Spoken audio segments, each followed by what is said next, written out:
നമ്മൾ പ്രാർത്ഥിച്ച കാര്യങ്ങൾ നടക്കാതിരിക്കുക. എത്രമാത്രം അധ്വാനിച്ചിട്ടും കുടുംബത്തിൽ ഒരു മേൽഗതിയോ പുരോഗതിയോ വരാതിരിക്കുക.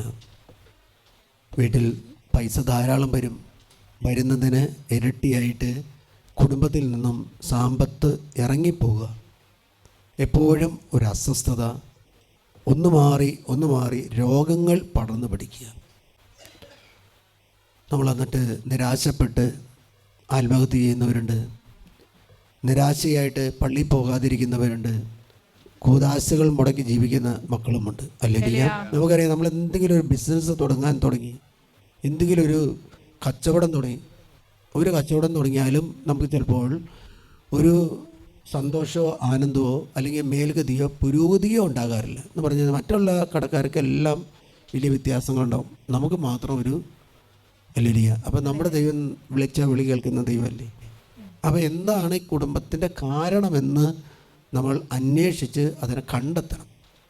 ദൈവം ഒരിക്കലും ഒരു മനുഷ്യനെ ക്യാൻസറോ ട്യൂമറോ അല്ലെങ്കിൽ സ്ട്രോക്ക് സംബന്ധമായ രോഗങ്ങളോ നൽകാറില്ല. മറിച്ച് ദൈവം ചെയ്യുന്ന പ്രകാരമാണ്. രോഗികളായി കിടക്കുമ്പോൾ നമ്മളൊന്ന് പ്രാർത്ഥിച്ചാൽ ചിലപ്പോൾ സ്ട്രോക്ക് വന്ന വ്യക്തി എഴുന്നേറ്റ് നടക്കാറുണ്ട്.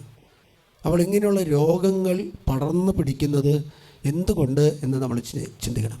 110 സങ്കീർത്തനം 1-2 തിരുലിഖിതം ഇപ്രകാരമാണ് പറഞ്ഞത്: ഞാൻ നിൻ്റെ ശത്രുക്കളെ പാദപീഠമാകുവോളം നീ എൻ്റെ വലത് ഭാഗത്ത് ഉപവഷ്ടനാകുക.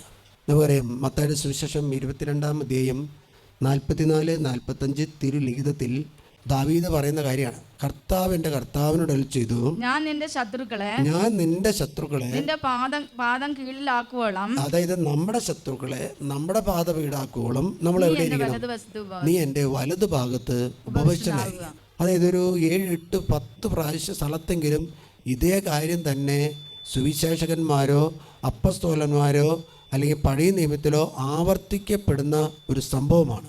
പക്ഷേ ഇതിൻ്റെ വലിയ പിന്നിൽ വലിയൊരു സത്യം ദൈവം ഒളിച്ചു വെച്ചിട്ടുണ്ട്.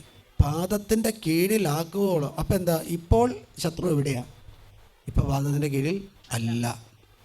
നിനക്ക് രോഗം തരുന്ന, നിങ്ങളുടെ കുടുംബത്തെ ഭിന്നിപ്പിക്കുന്ന, നിൻ്റെ കുടുംബത്തെ ചിതറിപ്പിക്കുന്ന, നിൻ്റെ തലമുറയെ വേർതിരിപ്പിക്കുന്ന, അല്ലെങ്കിൽ കാരണവന്മാരായിട്ട് വരുന്ന മക്കളിങ്ങ് വേർതിരിച്ച് പോകുന്ന ഈ സംഭവങ്ങളെ ഇല്ലാതാക്കണമെങ്കിൽ അത് നിൻ്റെ ശത്രുവാണ്.